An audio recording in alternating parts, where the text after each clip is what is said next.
ازيكم عاملين ايه؟ يا رب كلكم تكونوا بخير في احسن صحه واحسن حلو راحه بال. وحشتوني جدا يا بنات من اخر فيديو كنا فيه مع بعض. عايزاكي تحطي لايك للفيديو لو انتي اول مره بتشوفي قناتي. انا اسراء ودي قناتي، عايزاكي كده تخشي وتتشجعي وتتفرجي على الفيديوهات، وان شاء الله باذن الله تاخدي باور كده وطاقه ايجابيه وحاجات حلوه كتير هتلاقيها في القناه. عايزاكي كده تحطي اللايك وتشتركي لو انتي اول مره بتشوفيني، ولو انتي بتشوفيني ولسه ما حطيتيش اللايك حطي اللايك كده وارفعي الفيديو معايا. وتعالوا كده نسمي الله ونصلي على الرسول. اللهم صل وسلم وبارك على سيدنا محمد وعلى اله وصحبه اجمعين. وحشتوني وجايلكم فيديو جديد، ويلا نبدا الفيديو بتاعنا كده بنشاط وحيويه وشويه مواعين ورغاوي كده على الصبح. اول ما قمت كده فتحت عيني، ده اللي كان قدامي. مش بالعاده اني انا بنقوم نفطر طبيخ. تخيلوا اليوم كان ماشي ازاي. احنا صحينا فقلت للولاد يلا شوفوا هتفطروا ايه كده وهاتوا فطار، او اعمل لكم بطاطس محمره، بطاطس مكموره اللي هي زي مهروسه كده يعني، بتوم بقى وبتبقى تحفه قوي قوي. قالوا لي لا احنا سخننا بقيت اكل امبارح. فانا كنت عامله ايه الاكل بتاعي امبارح اللي هو المفروض الفيديو اللي هينزل لكم ان شاء الله بكره. ده اكل كده امبارح كنت عامله بسله بلحمه. تمام. فقالوا لي سخننا بقيه الاكل، يهديكوا يرضيكوا هتفطروا بسله يعني؟ لا هنفطر، احنا عايزين الاكل ده. قلت تمام مفيش مشكله. انا كنت نازله عند ماما، يعني كنت يا دوبك كده اخلص اللي ورايا واظبط كده الدنيا. لو كان بقى مواعين في الحوض، المواعين دي بقى عايزه اقول لكم اطباق بتاعت مثلا مقرمشات، شويه فاكهه كلناها بالليل وحاجات بسيطه قوي. وتاني يوم بقى الصبح قمنا فطرنا وكلنا وشربنا وكل الكلام الحلو ده. فطبعا اتكون بقيه المواعين الحله دي بتاعت البسله، فقلت بقى بالمره كده افضيها، بما انها يعني خلاص افضيها بقى واحط الولاد البسله كده كلها ياكلوها. وبسطت بصراحه قوي ان هم يستفيدوا. انا ولادي مش بيحبوا الخضار قوي، فلما يطلبوه دي حاجه بتفرحني جدا جدا، لان هم اصلا مش بياكلوا طبيخ كتير قوي. يعني لو قلت لهم مثلا اعمل لكم بانيه ومكرونه ولا اعمل لكم بسله ولا فاصوليا ولا الكلام ده، يقولوا لي لا بانيه ومكرونه. فمني فاللي هو بفرح قوي قوي ان هم كلوا حاجه مفيده يعني. طيب بصوا بقى، انا قلت اظبط المواعين كده واخلص الحوض واعمل بوتاجاز. طبعا البوتاجاز كده كان مطرطش عليه زيت مكان بقى ما حمرت بطاطس عشاء وبتاع الولاد بالليل، وكمان كان عليه رده مكان ما كنت بأمر العيش. فقلت بقى لا انا هظبط البوتاجاز واظبط الحوض. وكمان خدت بقى كده اللي هي اللي بنحط فيها المعالق ديت. قلت اصبنها تصبينه حلوه، لاني بقالي كتير قوي كده ما لمستهاش خالص. بحط فيها المعالق على طول واغسل المعالق تاني وارجعها مكانها. بصراحه النظافه حلوه يا بنات، والله بجد النظافه حلوه. تحسي كده ان انت بتاخدي روح حلوه لما تقعدي تنظفي، فاهمني؟ واحنا في حر بقى وصيف فمحتاجين ان احنا نعمل ده كتير قوي. طيب انا نزلت امبارح الفيديو، اي نعم هو مشاهدته واقعه جدا. انا بصراحه مش عارفه اعمل ايه بجد، والله مشاهدات وحشه قوي قوي. بتقولي نزلي كل يوم يا اسراء والفيديوهات هترفع، نزلي كل يوم يا اسراء احنا بنحبك، وانتوا بصراحه مكفين وموفين والله بامانه. بس هو المشاهدات شويه تجيب وشويه ما تجيبش، وزينه بنقول يا رب. طيب امبارح جالي تعليقات بقى على الفيديو، وتعليقاتكم بجد عجبتني قوي قوي قوي، وشجعتوني قوي ان انا اتكلم معاكم وقلتولي نتكلم مع بعض كتير كل فيديو، فده حمسني جدا. يعني واحده بتقول لي الفيديو اللي فات تعليق كده جالي، لو كان الراجل يعني هو بيبقى اساس المشاكل وهو يعني من الاخر يسد النفس. يعني انا مش فاكره بالظبط الجمله، بس الجمله وانا بقراها والله ضحكتني قوي قوي. اعتقد مي اللي كاتبه التعليق ده، انا مش فاكره قوي التعليق بس هو حاجه زي كده يعني. بص عايزه اقول لك في رجاله بامانه الله، انا عذراكي يا بنتي والله، في رجاله بتجيب اكتئاب. يعني مش بتنهاري بس من طريقتها، لا بتنهاري وبتكتئبي وبتزعلي. بس عايزه اقول لك حاولي بقدر الامكان ان انت تطلعي نفسك من اللي انت فيه. حاولي بقدر الامكان ان انت ما تبينيش شعورك اللي جواك اللي مضايقك. انا متضايقه من الشخص ده قوي قوي قوي، والشخص ده كسرني قوي قوي ومخليني حاجه كده يعني صغيره في نظر الناس وفي نظر نفسه، وفي الراحه وجايه يقول لي كلام يحرق دمي. على طول منكد علينا عيشتنا، على طول في مشاكل، على طول على بص اتفه الاسباب بيتخانق. حاولي ان انت ما تبينيش زعلك ابدا ابدا ابدا. انا بقول لك نصيحه من اخت لو تتقبليها والله يا بنات صدقوني، اي راجل بتبيني له ان انت زعلانه ومتضايقه من الكلام اللي بيتقالك بيزيد فيها، بيحاول ان هو يديكي اكتر بقى. ده انا عارف تضايقك، لا بالعكس احنا مش هنتضايق ونبقى زي الفل وبنلبس وبنتشيك وامارات في نفسنا طول ما احنا قاعدين في البيت وبره البيت. زي ما بتبقي بره البيت خليكي جوه البيت بالظبط. حلو. وهنبين كده بقى ان احنا ولا فارق الكلام بيتدخل من هنا يطلع من الودن التانية. فاهمني؟ وده كده يعني رد على كلامك. بصراحه التعليق بتاعك رغم ان هو ضحكني شويه، انت قلتيها بطريقه تضحك قوي قوي ماشي، بس انا حاسه بالشعور اللي جواكي، انا حاسه وانت بتقوليها بتبقى عامله ازاي، انا عارفه انت عايزه تقولي ايه. كلنا بنمر بأزمات مش حلوة، وكلنا بنمر بحاجات مش حلوة، وكلنا بيحصل معانا مواقف مش حلوة، بس بنحاول نطلع من اللي احنا فيه ونعدي عشان الحياة تستمر ونكمل، عشان دي اسمها حياة، لازم نكمل ونعيش عشان عندنا ولاد. ما انت نفسيتك وحشة وهتأثري على بيتك وولادك، وهتأثري على نفسك جدا، ونفسك نفسك هتأثري عليها قوي قوي قوي. حاولي انت تطلعي من اللي انت فيه. حلو. نزلت بقى عند ماما وخلصت بقى كل حاجه، ونزلت وقلت بقى ماما كانت جت من السوق خلاص وجابت كل حاجه. بصوا انا مش بنزل اليومين دول السوق، وبخلي ماما مثلا لو نازله تجيب حاجه تجيب لي معاها، وبتاخد ولادي معاها عشان انا رجلي تعباني بس شويه الفتره دي. رجلي لما بدوس عليها بحس ان فيها حاجه، بس مش عارفه ايه هي، انا مش قادره ادوس على رجلي، فمني في مشكله. تحسوا ان انا بروح واجي الفيديو بس انا بضغط على رجلي قوي قوي قوي والله العظيم، رغم ان انا بصور لكم يوميا بس بقى لي كام يوم بصور يوميا، وبرده ما قصرتش الفتره اللي فاتت في القناه قوي، بس انا اقسم بالله تعبانه وبضغط على نفسي جدا عشان اعمل ده. طيب بصوا بقى انا جبت ايه. جبت قوطه، القوطه عامله دول كده ب10 جنيه، هو الكيلو وربع ب8، الكيلو وربع ب10، الكيلو ب8. حلو. فالكميه دي كده كيلو وربع من 10 جنيه. الفلفل الرومي ده برضو حلو قوي كده، تحسوه مصحصح ما شاء الله عليه كده، يعني حاجه كده تملي العين والقلب والله. الفلفل عامل 10 جنيه. تمام. انا مش بكتر قوي الفلفل عشان انا عندي فلفل بقيت ما كنت عامله في رمضان في الفريزر، فبطلع منه استخدم لو هعمل كبده شاورما الكلام ده كله، وده بقى بخليه لاي حاجه بقى، يعني فريش سلطه حاجه بتاع شويه فول كده بفلفل، يعني بحب الحاجات الصبحه برضو احتياطي في البيت.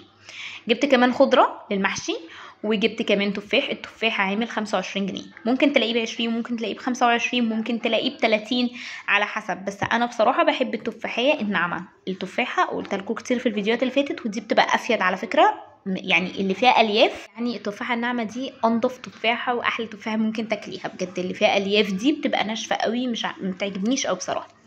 والخضره دول عاملين 5 جنيه. والفلفل البتنجان، الفلفل مؤثر عليا قوي مش عارفه ليه طول الفيديو. البتنجان الاسود ده عامل 12. ده بجيبه للتخليل بقى، لو هخلل شويه بتنجان حلوين كده جنب شويه فول جنب شويه بطاطس جنب بقى شويه طبيخ كده حلو، لو طبختي وهتعملي جنبه شويه بتنجان طعمه بيبقى حلو قوي قوي. وانا بعشق البتنجان سواء مقلي سواء مسلوق، في الحالتين انا بحبه. لو مقلي وعملناه كده بالتتبيله بتاعته الحلوه بيدي طعم حلو، ولو مسلوق بيدي طعم حلو برضو يعني التحقيقه بتاعته. طيب ده عامل 12 جنيه ما شاء الله. بصوا لونه وشكله زي الورد كده. طيب جبت ايه كمان. جبت كمان اللي هو الباميه، اللي هي الباميه الويكه بقى. الباميه اللي هي الويكه ديت انا جايباها كبيره عشان يعني انا بعملها ويكه، فاهمني؟ دي بتتقطع ويكه، دي ما تنفعش تبقى باميه خالص. طيب دي عامله كام؟ دي عامله 10 جنيه. الباميه دلوقتي طبعا انت بتجيبي الكميه اللي انت عاوزاها. الباميه عموما سعر والويكه سعر. الباميه ممكن تبقى ب45 40، والويكه ممكن تبقى ب10 ب15 ممكن تبقى ب20 على حسب، لان هو دي بتبقى اقل من دي. عايزه اقول لكم بجد ما عملناش الويكه بقالنا كتير قوي قوي قوي، ان شاء الله باذن الله نعملها مع بعض الفتره دي، لان بقالي كتير قوي ما عملتهاش، وانا ما اكلتهاش السنه دي. يعني ماما عملتها بصراحه عندها، بس انا ما اكلتهاش خالص السنه دي. اليوم ده كان عندي برد في معدتي جامد، وكنت تعبانه، وكنت بقول لكم على طول ان معدتي تعباني بقالي فتره. فما كنتش يعني رفضت ان انا اكلها، لاني انا تعبانه، وانا تعبانه ما بحبش اكل اي حاجه تقيله نهائي، او اي حاجه كده تحسسني ان انا واكله يعني، فاهمين؟ فبحب الحاجات الخفيفه وانا تعبانه. جبت كمان بقى الفلفل الاحمر ده تحفه بقى، اللي بنعمل بيه الهريسه، هنعملها برضو ان شاء الله مع بعضنا. هريسه الشطه ده بقى بيعمل لي بطرمان كويس كده، بيقعد معايا فتره. عايزه اقول لكم بجد والله يا بنات، بيتحط عليه على تخديعه المحشي، بيتحط عليه على المكرونه بصلصه، لو انت عايزه تعملي الشطه بيه هو حلو في كل الاحوال. بيتحط على حاجات كتير قوي قوي. كان حد قبل كده سالني، كانت بنوته سالتني استخداماته ايه، لا استخداماته كتير قوي قوي قوي في كل حاجه بيتحط. جبت كمان الكرنبايه دي عامله 20. الكرنبه صغيره شويه مش كبيره قوي، بس ما شاء الله برضو يعني حلوه، حجمها حلو. وجبت فلفل حراق وسمك. السمك ده عامل 70 جنيه، شكل ولون وكل حاجه بجد والله حلو قوي قوي. واحلى حاجه بقى لما تجيبي السمك صبح، يعني اوعي تجيبي السمك اللي هو العين بتاعته كده دبلانه ما فيهاش لمعه، لا خليكي في السمك الصبح، مفيش احلى منه بجد. بتلاقي طعم السمكيه كده صبحه جدا وحلو قوي قوي. ولو الصبح هتلاقيه في مراره، في غضاضه كده من عند البطن ومش احلى حاجه. طب انا اعرفه صابح او مش صابح منين؟ العين بتبقى فيها لمعه كده وبتبرق، العين كده مبرقه وفيها لمعه، فاهمني؟ العين كده تدوسي عليها تلاقيها مبرقه وفيها لمعه. ده يعني احلى حاجه السمك الصبح وتعرفيه من كده. طب قلت بقى اغسله، حطيت شويه خل كده، حوالي ربع كوبايه خل كده على الميه، وفضلت بقى سيبت عليه الميه بقى بتاعه الحنفيه، وقلت اغسله حلو قوي قوي، وهغسله مره واثنين وثلاثه. هو ما شاء الله زي الفل، يعني هو بصراحه تنظيفه كويس جدا وزي الفل.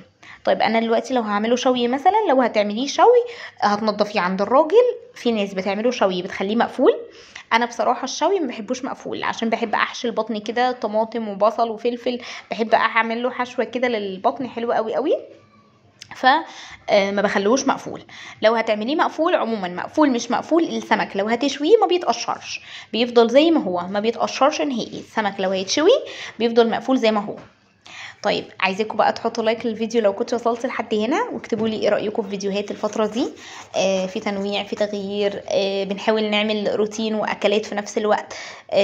بصوا يا بنات، انا اقول لكم حاجه، انا مش عايزه احود قناتي في سكه مش هي، فاهمني؟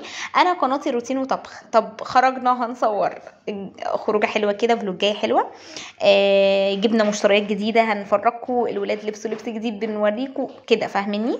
فانا بصراحه بحبكم تشاركوني رايي قوي قوي قوي، يعني انا بحبكم تنصحوني وتقولوا لي اعمل ايه في القناه، اخلي القناه ستايلها عامل ازاي، شكلها عامل ازاي، امشي القناه ازاي. يعني انا بحب اخد رايكم جدا جدا، بسمع رايكم كلكم بصراحه بفرح. كمان يعني بتشجعوني بكلامكم، فده بيسعدني جدا جدا.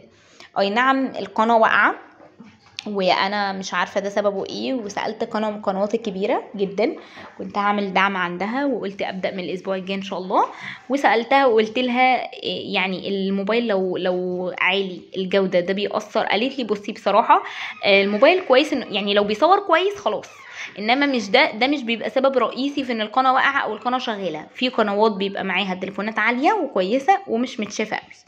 فلا، انتي تعبي على القناه على قد ما تقدري، ونزلي فيديوهات باستمرار، الاستمراريه اهم حاجه، وحاولي ان انتي تخلي المحتوى كده ايه، يعني لو انتي روتين وطبخ وكلام من ده، دخلي حاجات في النص بقى فيه. انا بصراحه كان عندي اعتقاد كده، وحتى سالتكم كلكم قلت لكم عايزه اغير الموبايل، عايزه اجيب بدل الموبايل، ان الموبايل مقصر، يعني جوده التصوير مقصره.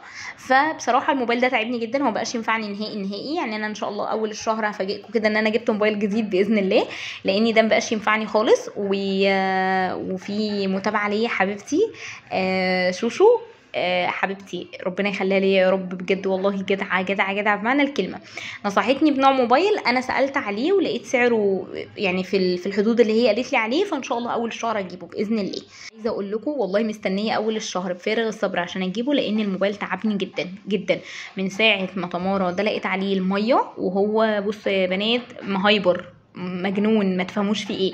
انا ممكن اكون بكلم حد على الواتس مثلا وابص الاقيني خرجني ودخلني في حته تانية خالص. ممكن الاقي ناس بتقولي ايه ده انت بعتلنا فويسات، والله ما بعتلكوا حاجه، قسما بالله ما بعتلكوا حاجه، ريكوردات بتاعت الفويس اللي بيبقى على الواتساب. ممكن الاقيني دخلت على منشور على الفيسبوك كده وانا مش قصدي، ممكن اجي اظبط الفيديو يطلع بصي عينيا الاتنين عشان يتظبط الفيديو. فالحمد لله، اللهم لك الحمد، احنا في نعمه احسن من غيرنا بكتير. لازم طول الوقت نحمد ربنا على اللي احنا فيه ونقول الحمد لله، سواء انت مرضيه باللي انت فيه او مش مرضيه، احمدي ربنا. صدقوني كلمه الحمد لله دي بتفرق قوي قوي قوي في حياتنا، وبتخلينا يعني في حته حلوه. وربنا يعني بصوا في كده حاجه بتتقال لكم من حمد وزاده، ربنا فعلا بيحب اللي يقولوا الحمد لله. الكلمه دي انا بحب اقولها كتير قوي قوي، لاني فعلا بحس ان انا احسن من غيري كتير. لو كنت عندي حاجه وغيري ما عنديش حاجه وعنده حاجه انا نفسي فيها، فيعني ربنا معوضني اكيد بحاجه احسن منها، فاهمين؟ ربنا مسوينا كلنا واخدين القيراط 24 بالظبط، 24 بالظبط، بس كل واحد فينا واخده في حته معينه. عملت كمان بقى شويه رز وشويه سلطه حلوين كده. قليت السمك، عايزه اقول لكم ما شاء الله الاكل والله العظيم يعني ما خدش معايا وقت خالص خالص خالص خالص والله.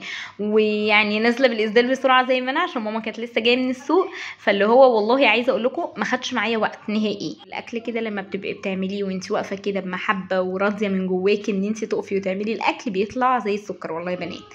فخلصت بقى خلاص، قليت السمك واتقلى معايا على طول، وهغرف بقى الاكل. حطيت السلطه وحطيت الرز وكمان السمك، وتحقيقته حلوه قوي قوي قوي قوي. جربوا التتبيله بتاعت السمك دي وحطي خل بس وليمون كده، وانت هتلاقي طعم الاكل زي السكر. خلصت بقى خلاص، وده كان فيديو النهارده. يا رب الفيديو يكون عجبكم. لو عجبك الفيديو بقى لايك وشير، ما تنسيش اختي كده باشتراك وتعليق حلو منكم. ونعمل فيديوهات ايه الفتره الجايه عن بعض، عايزين اكله، عايزين روتين معين، قولوا لي كده وادوني افكار وشجعوني، خلوني كده متحمسه وعايزه اعمل اكتر واكتر. ربنا يجازيكم كل خير ويفرحكم زي ما بتفرحوني ولو بكلمه بسيطه. شكرا ليكم كلكم، اشوفكم على خير الفيديو الجاي. ما تنسيش تحط اللايك. باي باي حبايبي.